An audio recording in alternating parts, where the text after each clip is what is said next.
Aujourd'hui dans Parlons-en, les narco-racailles. Le terme a été employé, inventé ce week-end par le ministre français de l'Intérieur Bruno Retailleau après qu'un enfant de 5 ans a été blessé dans une fusillade vraisemblablement due au trafic de drogue en banlieue de Rennes. Narco-violence, narco-délinquance, narcomicide depuis plusieurs mois.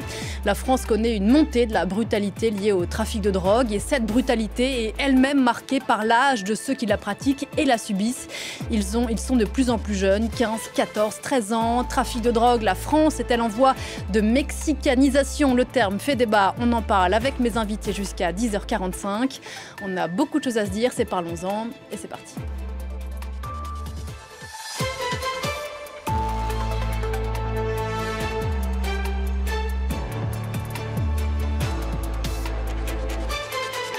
Et bonjour Jean-Michel Descugis.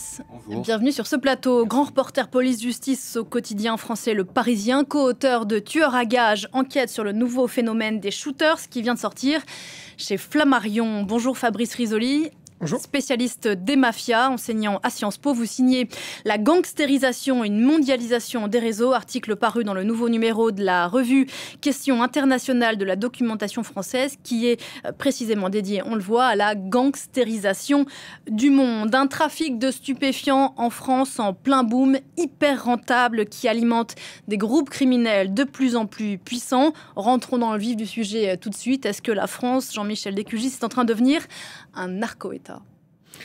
Il y a un risque, on n'en est pas là, mais effectivement, vous avez employé le terme de mexicanisation. Nous, c'est ce qu'on constate après une enquête d'1 an et demi. Effectivement, mexicanisation de la criminalité organisée, c'est-à-dire qu'on a aujourd'hui des gangs, on peut dire des cartels, qui emploient exactement les mêmes méthodes que les cartels en Amérique du Sud, avec l'ultra-violence à la clé, en utilisant bien des gamins dans toute la chaîne du narco-banditisme, des guetteurs, des vendeurs et aussi des tueurs de plus en plus jeunes, de plus en plus violents, qui sont happés par une économie parallèle qui s'est installée dans les quartiers et qui a ses propres codes, ses propres règles, la loi de la rue, la loi de la violence, et qui est en contradiction complète avec notre économie et nos codes de la justice, etc. On va prendre le temps ensemble ce matin de faire l'état des lieux. Gang, cartel, mafia, Fabrice Risoli, quel terme aujourd'hui, selon vous, s'applique à la situation en France ? Nous avons, pour ce qui concerne le livre qui nous est soumis par exemple aujourd'hui, affaire à des réseaux criminels, voire même du crime organisé, selon la définition de la Convention de Palerme, qui pour ma part fait de la violence un facteur discriminant, c'est-à-dire pas de violence, pas de crime organisé. Donc effectivement, les gangs, les clans marseillais utilisent la violence pour résoudre leurs conflits, pour prendre un point de deal adverse, pour se protéger, pour tuer un traître, pour tuer quelqu'un qui parle avec la police. C'est le b.a.-ba, c'est l'ADN du crime organisé, d'utiliser la violence. Notons effectivement un rajeunissement des auteurs, mais je voudrais dire aussi un rajeunissement des victimes. Je rappelle que le petit Fayed en 2023 avait 10 ans, que hier ou avant-hier à Rennes, le gamin avait 5 ans, et que donc... entre la vie et la mort à l'heure où l'on... Voilà, et que il faut aussi parler des victimes et de ce qu'on parle des victimes innocentes, parce que même si le papa était trafiquant à Rennes, le gamin à 5 ans est une victime innocente.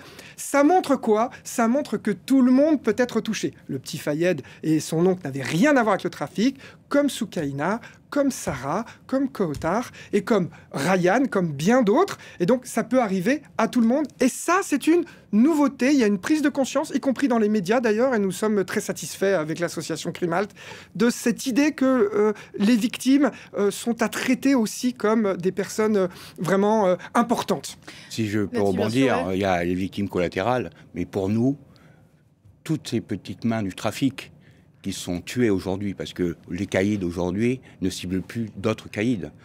On terrorise, on mitraille, on rafale n'importe qui, n'importe où, n'importe quand. Et ce sont des victimes aussi, les petites mains du trafic. Ce n'est pas parce qu'elles sont au pied d'un immeuble, en train de guetter ou en train de vendre, qu'elles ne sont pas des victimes. Et ça, c'est ça qui a changé, et c'est pour ça que le terme a changé aussi. On ne parle plus de règlement de compte, on parle de homicide, parce que justement, il y a une dépersonnalisation des victimes. Aujourd'hui, si vous voulez, un gamin de 13 ans qui guette au pied d'un immeuble, pour moi, c'est une victime. Parce que s'il en est là, c'est qu'il a été happé, c'est quelqu'un qui est en échec scolaire, qui est en rupture familiale, en rupture sociale, et qui est happé par ce système parallèle d'économie souterraine qui a été mis en place, qu'on a laissé mettre en place dans les quartiers depuis 30 ans. On a laissé s'enquister le trafic de drogue, et aujourd'hui, on a un effet boomerang. C'est-à-dire qu'on nous avait tous les jours des gamins qui sont déscolarisés et qui rentrent dans ce système pour un gain, parce qu'ils sont dans une quête de valorisation de leur existence, une quête de gloire, parce qu'ils se rêvent en héros, en guerriers. Ils utilisent des armes qu'ils ne savent pas manier. On leur donne un point GPS, une photo. Ils ne savent même plus pas qui ils vont tuer. Ils ne connaissent tout juste le surnom de leur commanditaire. Et ça, c'est un vrai sujet, un vrai problème. C'est pour ça qu'aujourd'hui, même ceux qui trafiquent au pied des cités, ce sont aussi des victimes. On va revenir sur ces gamins, comme vous dites, qui pratiquent cette ultra-violence et qui la subissent, mais aussi sur les victimes collatérales. Mais avant d'aller plus loin, pour ceux qui ne sont pas forcément familiers de ce qui se passe, et pas qu'à Marseille en France, mais en l'occurrence, c'est là qu'on va aller il y a une dizaine de jours à la cité de la Castellane, dans les quartiers nord de Marseille, donc vitrine de l'opération Place Net XXL contre le trafic de drogue. Plusieurs policiers ont été passés à tabac, et ça dit quelque chose aussi de l'état dans lequel se trouvent ces territoires français. On regarde quelques images et on se retrouve juste après. La vidéo tourne en boucle sur les réseaux sociaux. Des images où l'on voit des policiers se faire agresser, roués de coups par plusieurs individus, lors de l'interpellation d'un dealer présumé dans ce quartier connu pour abriter du trafic de drogue. Nous sommes allés à la rencontre des habitants. Rares sont ceux qui osent s'exprimer. C'est lamentable, c'est vraiment n'importe quoi. Parce que s'il n'y a pas de pompiers et de police, on se tue entre nous, quoi. Ouais, c'est grave. C'est grave. Ça vous êtes en colère quand vous voyez ça? Ah ouais, j'ai colère comme ça. Parce que ça s'adressait à la sécurité, là. C'est pas bon. En mars dernier, dans cette cité des quartiers nord de Marseille, une opération Place Net XXL avait été menée pour mettre un coup d'arrêt au trafic. Drogue, armes, espèces avaient été saisies, 120 personnes interpellées. Plusieurs mois après, selon nos informations, l'un des 6 points de deal éradiqués tenterait de se réimplanter. Il est évident que les trafiquants qui avaient un réseau extrêmement lucratif avant les opérations police, dès que les policiers sont un tout petit peu moins présents, ils essayent de regagner le terrain. C'est pour ça qu'on est présent encore au quotidien, et c'est pour ça que les délinquants sont encore plus véhéments envers les policiers qui continuent à démanteler les trafics de stupes. L'un des 2 policiers a été blessé à l'œil, l'autre à la main. Il serait encore très choqué. Une enquête a été ouverte. Et depuis, d'ailleurs, un homme a été interpellé dans le cadre de cette enquête. Pour revenir sur ce terme de mexicanisation qui fait débat ici en France, à titre de comparaison, au Mexique, 450 000 morts liés au trafic de drogue en 20 ans. C'est quand même loin des chiffres français. En 2023, c'était beaucoup, mais c'était 300 homicides ou tentatives d'homicide. En 2024, je crois que les chiffres sont légèrement en baisse. Mais il y a eu au printemps dernier une délégation de magistrats mexicains qui est venue en France et qui avait appelé à prendre des mesures d'urgence contre le narco-banditisme. Et je crois même que ces magistrats avaient été assez sidérés par l'attaque mortelle du fourgon de Mohamed Amra, trafiquant, toujours en liberté, sauf erreur de ma part, attaque mortelle qui avait fait 2 morts parmi les forces de l'ordre. Est-ce que ça veut dire que les narcotrafiquants et les forces de l'ordre aujourd'hui ne jouent plus à armes égales, Fabrice Risoli ? Non, ils ne jouent pas à armes égales. Je reste persuadé que l'état de droit, les forces de police sont plus nombreux, plus forts, plus puissants. En revanche, il y a mais là, quand des on endroits... voit des policiers qui se font rouer de coups... Précisément, par le besoin du contrôler le territoire, y compris par la violence, les jeunes et les gangsters attaquent des policiers, mais si demain la police arrive en masse, quand c'est les opérations Place Net XX, on voit bien que l'État a cette puissance. Par contre, ça ne veut pas dire que il y a des résultats sur le long terme. C'est-à-dire qu'effectivement, il y a des points de deal qui se ferment, on peut toujours être content de ça. On saisit des armes, c'est toujours bien de saisir des armes, mais ça n'enlève rien à la disponibilité du produit et à son accessibilité. Donc, facile à trouver et en grande quantité. Les points de deal se refont. Donc ça, c'est un vrai problème. Sur la guerre des termes, précisément, le terme narco-État est totalement à éviter. Ça n'a aucun sens. Même l'Afghanistan n'était pas un narco-État. Du point de vue académique, ça ne tient pas. La mexicanisation, ça peut venir faire comprendre un début de violence effectivement visible, y compris en filmant, etc. Mais on est quand même loin de corps qu'on pend sur les ponts d'autoroute au Mexique. Le nombre de journalistes assassinés, de policiers assassinés. Au Mexique, un jour, on a pris 47 étudiants dans un bus et c'est la police locale qui les a tués et brûlé leur corps sur l'ordre du maire en lien avec les cartels. Donc, on peut toujours jouer sur les termes, mais à mon avis, c'est quand même assez différent.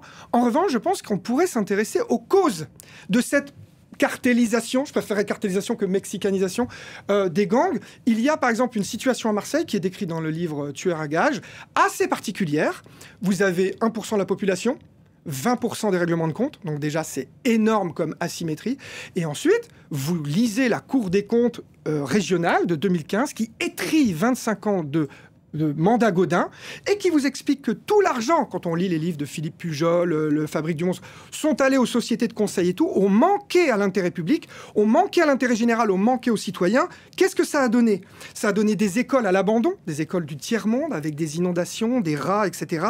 Ça donne des logements insalubres, 40 000 logements insalubres, la catastrophe au bagne, le service à la personne, qui est si important, par exemple, dans les activités périscolaires pour les familles monoparentales, qui était en délabrement à Marseille, la propreté qui est une cause que les gens se sentent mal. Et alors, il y a une corrélation avec cette ville qui connaît aussi un taux de pauvreté plus important nationalement, et le phénomène des jeunes tueurs qui est décrit dans ce livre. Donc on pourrait aussi s'intéresser aux causes.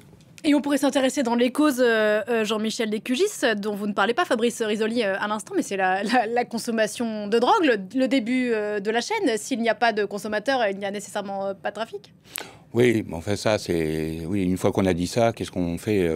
On essaie effectivement de pénaliser le consommateur, pourquoi pas, mais il y a des amendes qui existent, en général, elles ne sont pas payées. Bon, je veux dire, aujourd'hui, on est dans une situation grave. Là, vous parliez de la Castellane. La Castellane, c'est 6-7 points de deal. Hein. C'est 140 000 € par jour pour les trafiquants.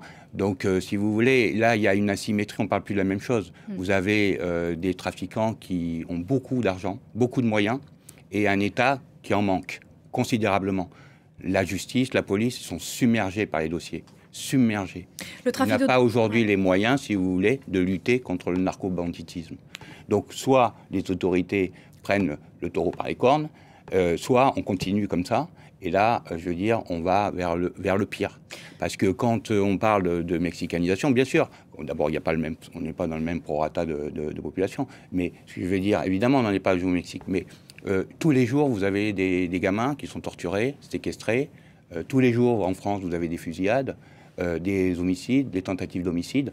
Vous disiez, le chiffre est en baisse par rapport... il était en baisse jusqu'au mois de juillet, effectivement. Encore que...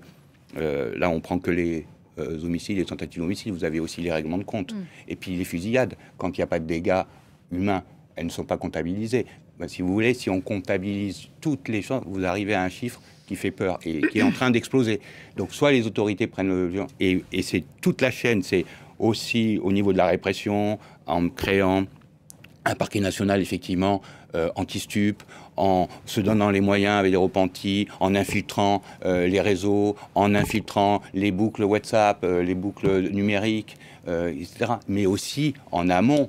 Et je veux dire, quand vous avez un gamin de 12 ans, d'11 ans, il y a un rajeunissement qui est dans la chaîne du narco-banditisme. Bon, mais là, on n'est plus dans la répression.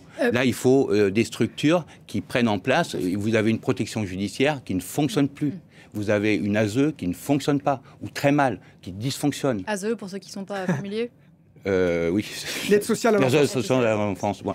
Donc, qui prend en charge, parce que ce qu'on montre dans ce livre, c'est pas le cas de tous, mais quand on arrive à être tueur à gages à 15-16 ans, bien avant, vous avez été souvent victime de violences intrafamiliales, victime de violences de la cité. Vous avez été séquestré, torturé. Tous ces jeunes-là sont endoctrinés. On est dans le même système que le djihadisme. Je voudrais qu'on s'arrête sur c'est intéressant ce que vous venez de dire. Je voudrais qu'on s'arrête sur ces jeunes dont on parle. Donc, ils sont à la fois, pour certains, tueurs à gages, mais ça, c'est le bout du bout de la chaîne. Et puis, il y a tout ce vivier de jeunes, utiliser les petites mains du narco-banditisme aujourd'hui. Qui sont-ils, ces jeunes? Comment est-ce qu'ils sont recrutés? Qu'est-ce qu'on leur promet?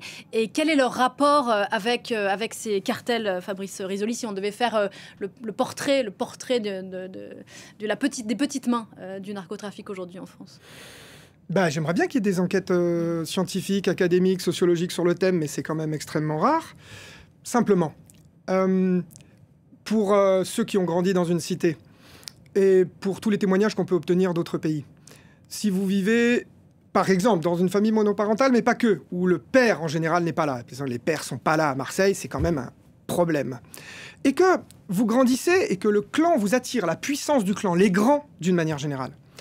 La puissance de « je te donne 50 €, tu vas me chercher un sandwich, le sandwich a coûté 10 avec la boisson, et je te laisse la monnaie ». Nous avons rencontré des gens qui ont fait des grandes carrières de trafic de drogue en Italie. Ils m'ont dit « je me suis fait acheter pour une paire de baskets ». Quelqu'un qui est devenu un prêtre, son meilleur ami en Italie, il nous a dit on m'a acheté un blouson. Voilà sur quoi ça repose déjà. La porte d'entrée. La rentrée dans le clan. Et on est fiers de ça. Il y a aussi cette mère qui vendait la drogue dans le clan et qui aidait le gamin à faire les devoirs. Pendant ce temps, lui, il empaquetait la drogue. Donc il faut comprendre les mécanismes.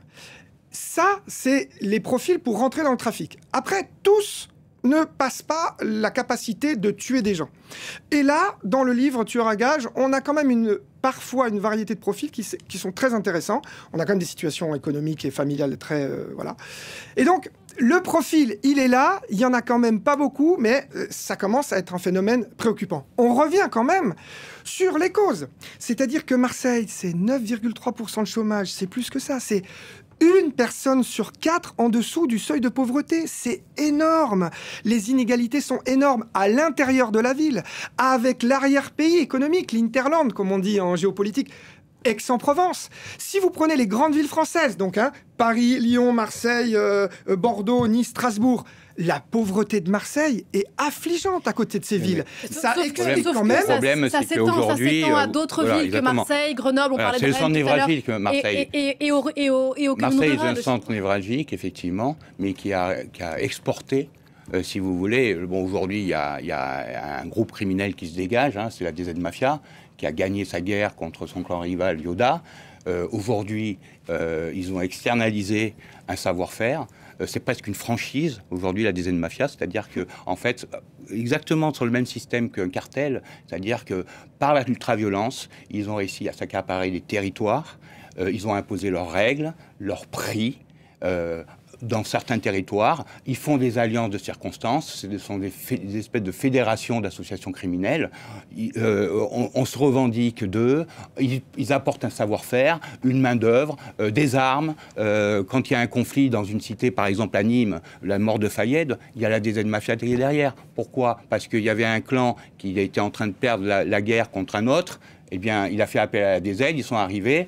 En même temps, ils prennent une dîme, ils prennent le marché, et c'est un peu ça, si vous voulez, ça s'étend, c'est comme ça que ça s'étend. Donc Marseille, oui, une ville très pauvre, mais aujourd'hui, on voit bien qu'il y a un mimétisme. Les fusillades, là, c'est à Rennes. À Rennes, un gamin de 5 ans. On est dans une guerre, si vous voulez, entre clans, entre équipes, où on tire pour terroriser un point de deal, une cité. On n'est plus dans le règlement de compte au sens où on va tuer un autre calibre. Et ces gamins dont on parle, vous demandiez le profil. Bon, pour nous, effectivement, il y a un point commun, c'est l'abandon du père. Tous ceux dont on parle, ils ont un problème. Le père est parti de la maison, a abandonné la famille, etc.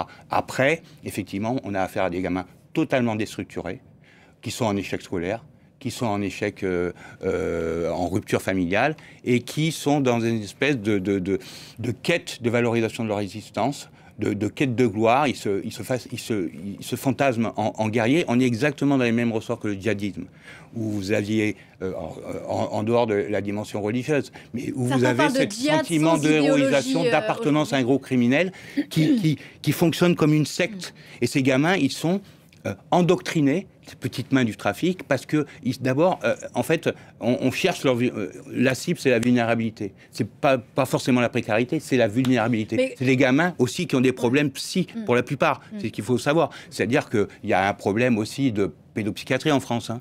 C'est-à-dire que vous avez tout un tas de gamins qui sont problème de pathologie grave psychologique. Pour expliquer quand même le fait que ces jeunes acceptent ce niveau de violence extrême. On parle quand même d'un mineur qui a été frappé d'une 50aine de coups de couteau avant d'être brûlé vif. Tout ça a été filmé.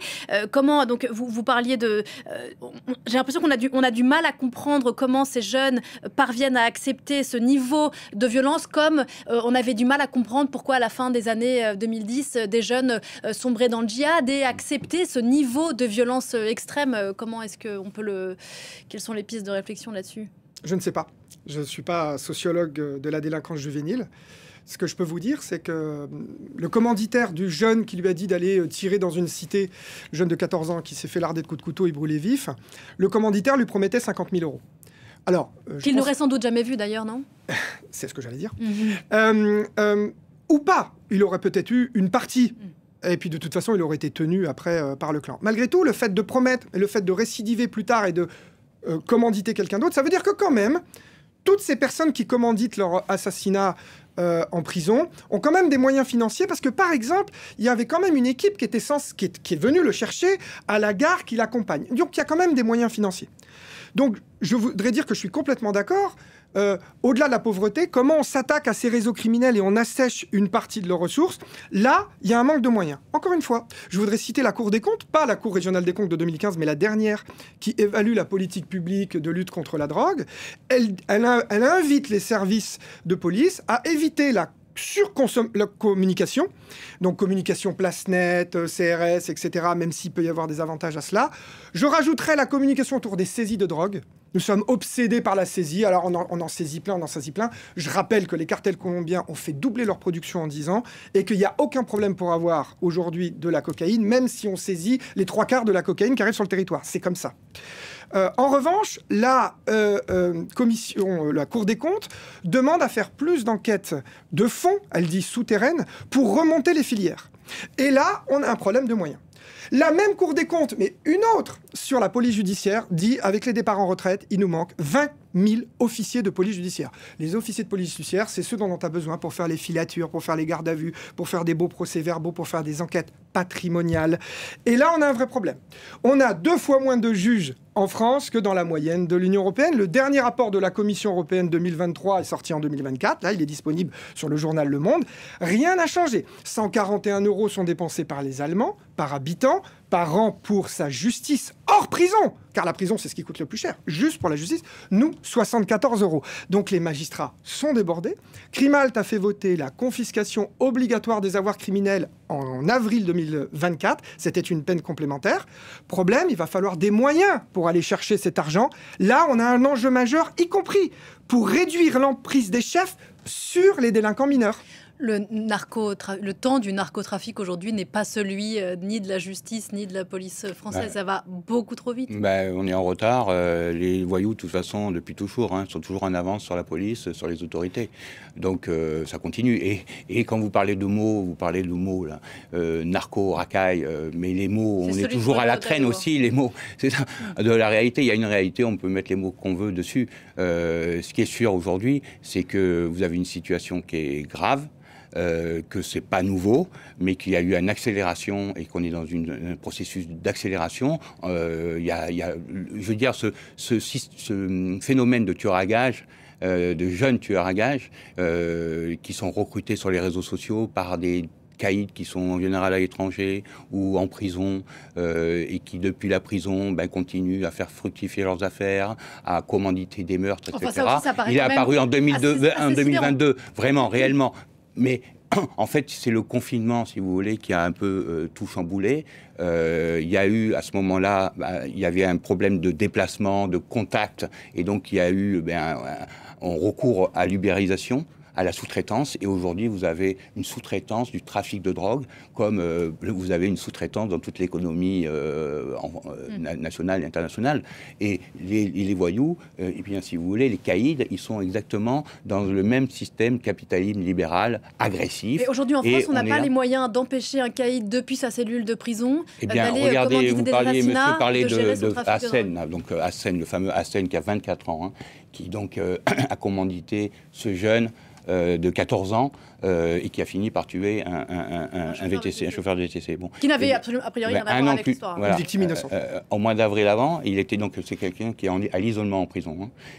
Eh bien, donc on sait il avait déjà utilisé un téléphone en avril, il en réutilise en septembre, et un an plus tard, un an avant, il avait commandité un gamin de 15 ans de la région parisienne, un peu avec des problèmes psychologiques, il avait pour mission de venir tuer quelqu'un à Marseille. On ne peut rien faire contre ça ? Mais c'est pas qu'on peut rien faire, c'est que là encore, vous avez vous avez des problèmes de... il faut utiliser des brouilleurs, 20 prisons aujourd'hui seulement ont ce système de brouilleurs, ça handicape les quartiers autour, etc. Donc voilà, il y a un problème. On a une mexicanisation des prisons aussi. Je veux dire, aujourd'hui, vous avez une prison Luynes Aix-en-Provence, là, qui est devenue ingérable. Où tous les jours, vous avez des coups de couteau entre détenus de clans différents, où maintenant, on commandite des meurtres de l'extérieur à l'intérieur des prisons. On est exactement sur un système au Mexique. Alors évidemment, on n'en est pas avec la même proportion. Un agent pénitentiaire sur 80 en France. Ouais. Un agent pénitentiaire sur 80 détenus. Et vous ne pouvez pas empêcher les ordres de passer. Il y avait le risque de corruption. On va marquer une courte pause et on se retrouve pour poursuivre la discussion dans 2 minutes. À tout de suite.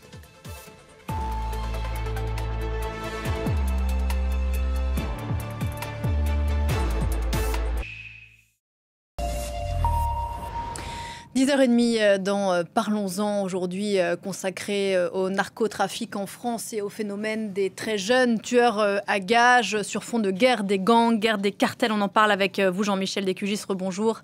Merci d'être là, grand reporter police-justice au Parisien, co-auteur de Tueurs à gages, enquête sur le nouveau phénomène des shooters, qui est sorti chez Flammarion. Et on en parle avec vous, Fabrice Risoli. Rebonjour, spécialiste des mafias, enseignant à Sciences Po. Vous signez La gangstérisation, une mondialisation des réseaux, qui est paru dans la revue Questions internationales de la documentation française. Il y a quelques jours une image saisissante parmi d'autres, celle d'une conférence de presse, en tout cas présentée comme telle, de l'un, on en parlait à l'instant, Jean-Michel Descugis, du gang marseillais aujourd'hui qui semble avoir écrasé les autres, celle qui s'appelle la DZ Mafia. Dans cette conférence de presse, elle réfutait la responsabilité de certains assassinats, mais ce qui est intéressant au-delà du propos, c'est vraiment la mise en scène. Vous qui travaillez sur les mafias en général, cette image-là, elle en rappelle d'autres quand même, dans d'autres pays que la France. Oui et non. C'est-à-dire que, quand même, le crime organisé a pour objectif de ne pas se vanter. C'est le underworld, c'est se cacher, même si sur le territoire, tout le monde sait qui est mafieux, gangster, etc., mais sur l'échelle locale. Mais cette profusion, comme ça, diffusion à l'international, j'ai envie de dire aujourd'hui, c'est quand même assez rare. Et puis, la plupart du temps, même si les cartels mexicains, par exemple, vont faire une espèce de conférence, c'est pour se vanter d'avoir fait quelque chose, pour amplifier le phénomène. Oui, là, en l'occurrence, c'était pour dire c'est pas nous. Alors voilà, c'est pour dire c'est pas nous. Alors quand même, petite réflexion quand même de Crimalt. Est-ce que celui qui a envoyé le jeune de 14 ans tué, qui finalement a fait une victime innocente, le chauffeur de VTC, est-ce que ce commanditaire aurait-il dénoncé son sicaire s'il n'avait pas tué une victime innocente? Donc même chez les gangsters, il commence à y avoir un problème sur le fait que n'importe qui peut être rafalé à la Kalachnikov et non pas seulement le concurrent. Le concurrent, pour eux, c'est normal. Il doit mourir, c'est leur job, c'est comme ça. Est-ce qu'il y aurait eu une conférence de presse, même s'ils ne le disent pas, s'il n'y avait pas eu cet assassinat d'une victime innocente, le VTC? Dans la conférence de presse, bien sûr, ils disent pas ça, ils disent... Nous n'avons pas besoin de jeunes de 14 ans. Mais précisément, qu'est-ce qui s'est passé? Le jeune de 14 ans, vous le dites, inexpérimenté, sait pas faire, etc., déconnecté, voilà, finalement tue, peut-être par erreur, enfin, entre guillemets, le coup est parti sur le ou parce qu'il ne veut pas s'arrêter. Donc on a quand même quelque chose ici de l'ordre de la prise de conscience qui est fait d'une certaine manière, qui est totalement atypique. Je pense qu'il faut aussi garder ça à l'esprit. Jean-Michel. Et si vous voulez, nous, dans notre livre, on documente le fait que la DZ Mafia utilise des gamins, des jeunes tueurs à gages de 15 ans, 16 ans. Je veux dire, la plupart des meurtres à Marseille ont été commandités de la prison par des caïds qui utilisent, et c'est la DZ, et Yoda, le clan Rivon. Je veux dire, c'est 35 morts. Pourquoi DZ Expliquez-nous, Jean-Michel, pour ceux qui ne sont pas familiers de Mafia Marseillaise, pourquoi DZ? DZ, parce que Désaïr, c'est une marque identitaire, ça veut dire Algérie en arabe, et donc il y a cette revendication aussi identitaire. Et ce qui est drôle, c'est que je passe à autre chose, mais parce que je pense à ça, mais un des chefs opérationnels de la DZ Mafia s'appelle, son nom c'est Jalisco ou Nemesio, et c'est comme par hasard un cartel mexicain, un cartel très important du Mexique, et Nemesio, c'est le nom de son chef. Donc c'est pas pour rien, enfin je veux dire, c'est pour l'anecdote, mais ça veut dire beaucoup. Et je ne sais plus ce que je voulais dire. Je ne sais pas ce que vous vouliez dire. En revanche, je voulais justement qu'on parle de l'appartenance au clan et sur le rapport que ces jeunes, qu'ils soient les tueurs à gages d'un jour ou qu'ils soient les petites mains au quotidien, enfin plutôt d'ailleurs à propos des petites mains au quotidien, quel rapport ils entretiennent avec le clan? Est-ce qu'au bout d'un moment, une fois qu'on est dans le clan ou dans le gang ou dans le... je ne sais plus comment... Est-ce qu'on est piégé? Évidemment. On ne peut plus partir? Évidemment. Par exemple, sincèrement, à Crimalt, nous ne sommes pas d'accord avec l'expression victime collatérale, qui pour nous, collatérale, renvoie à une guerre légitime. Et donc, un soldat américain jette une grenade sur une maison, il tue une mamie, une maison avec des Allemands, il tue une mamie, c'est une victime collatérale. Mais c'est une guerre légitime. En revanche, là, il n'y a pas du tout de légitimité. C'est pour ça que nous, on ne veut pas de victime collatérale. Mais, en revanche, et nous n'avons jamais oublié le mot victime pour tous, c'est ce qui a été rappelé, ce sont tous des victimes, et en particulier ces jeunes qui, à 10, 11, 12, 13, 14 ans, se font happer par le gang, voire kidnapper ces jeunes qui viennent d'ailleurs du territoire et qui sont enfermés, torturés, victimes y compris de violences sexuelles. C'est horrible. Et d'ailleurs, le procureur de Marseille a bien raison de vouloir ici mettre l'infraction de traite des êtres humains. Donc, ce sont tous des victimes. Ils sont happés par le gang et tout est prétexte à les tenir par la peau des fesses. Excusez-moi. Tu ramènes pas assez d'argent pour le cannabis, mais même si c'est pas vrai, t'en as pas assez à ramener, maintenant t'as une dette. T'es arrivé en retard, maintenant t'as une dette. Tu m'as pas prévenu au bon moment, maintenant t'as une dette. Et t'as une dette. Ceci dit, dans le crime organisé, le coût de la dette, le coût de la mise à l'amende, le vocabulaire de la vieille voyoucratie française, c'est exactement la même chose. Donc on a quand même un procédé typique du crime organisé. Avec un changement de génération. Voilà, alors, je voulais revenir, j'ai retrouvé le fil. Non, sur la fameuse conférence de presse. Je ne suis pas complètement d'accord avec vous. Pour moi, c'est un signe très important.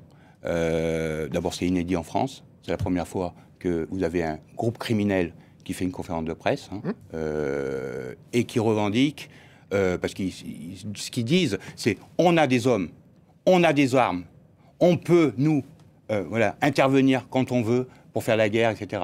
Et ils se dédouanent effectivement de ce meurtre du VTC, mais on vous montre que dans notre livre qu'ils en ont commandité bien d'autres. Et surtout, si vous voulez, ils travaillent leur image. Ils ont besoin de donner une bonne image, ou en tout cas une image dans les quartiers où ils recrutent, et ils ont besoin d'avoir une espèce d'éthique, entre guillemets, une apparence d'éthique. Et c'est pour ça qu'ils font cette conférence de presse, parce qu'ils sont en train de changer de statut, en tout cas de vouloir changer de statut. Ils sont un cartel pour nous, et ils ont tendance à devenir un groupe criminel mafieux, parce que ces derniers mois, ils ont étendu leur activité criminelle, ils font du racket, et ça c'est tout à fait nouveau pour la DZ Mafia. Donc ça veut dire qu'ils essaient, il y a des signes faibles de corruption d'élus, à Marseille notamment, de surveillants, de policiers, de greffiers, de douaniers, Et ça, c'est le propre de la mafia. C'est-à-dire, la mafia, elle est dans l'ombre. Alors aujourd'hui, ils revendiquent, ils se montrent, etc.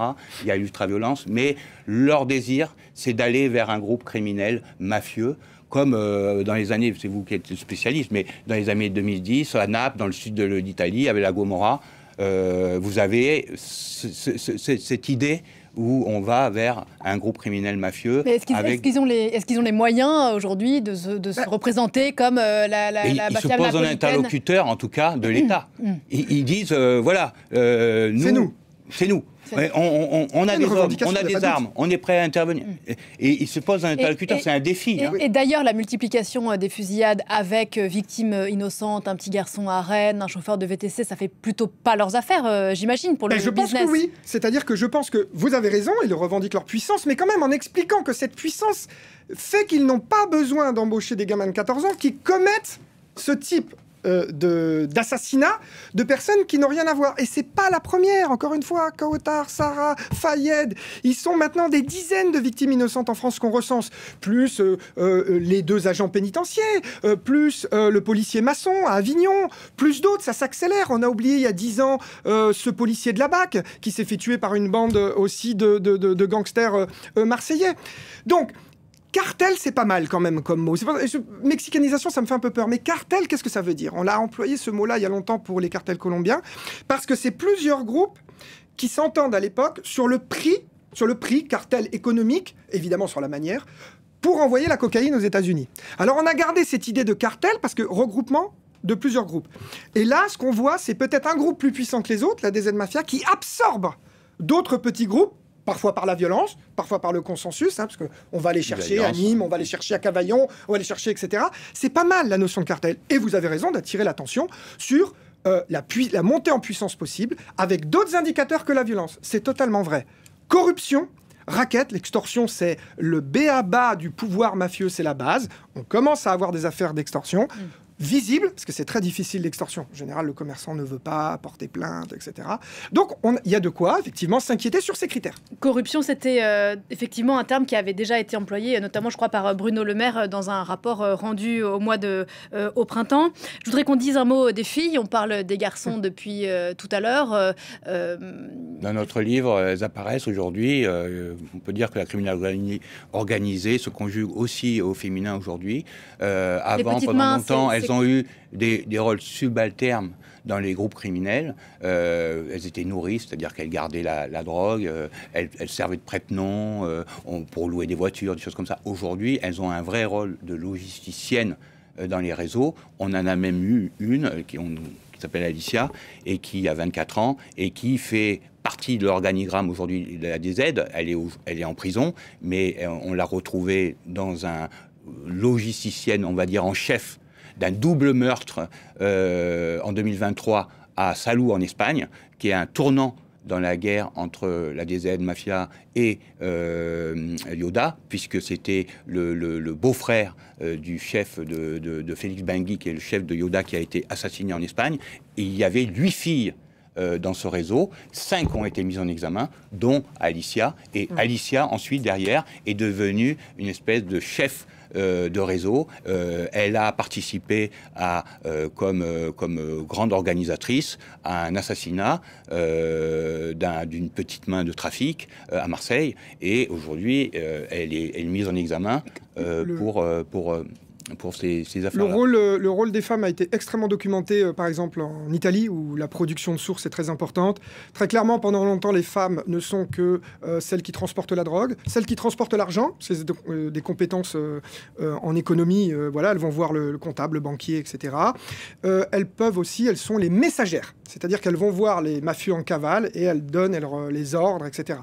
Très clairement, il y a eu une évolution où on a vu, y compris, des femmes devenir quelque chose comme chef de clan. C'est quand même des exceptions à Naples, quelques-unes à Palerme dans la mafia sicilienne, avec quand même cette idée qu'elles n'ont pas le droit d'utiliser la violence, ou le faire. La violence mafieuse doit rester viriliste et attachée à... donc, encore aujourd'hui, ces profils de femmes n'apparaissent pas forcément à Marseille, mais ça peut venir. disons quand même que si on s'intéresse aux causes, on remarque quand même que la montée en puissance des femmes, car elles existent, sont quand même souvent dues à l'activité de la magistrature et de la police, qui met massivement les hommes en prison.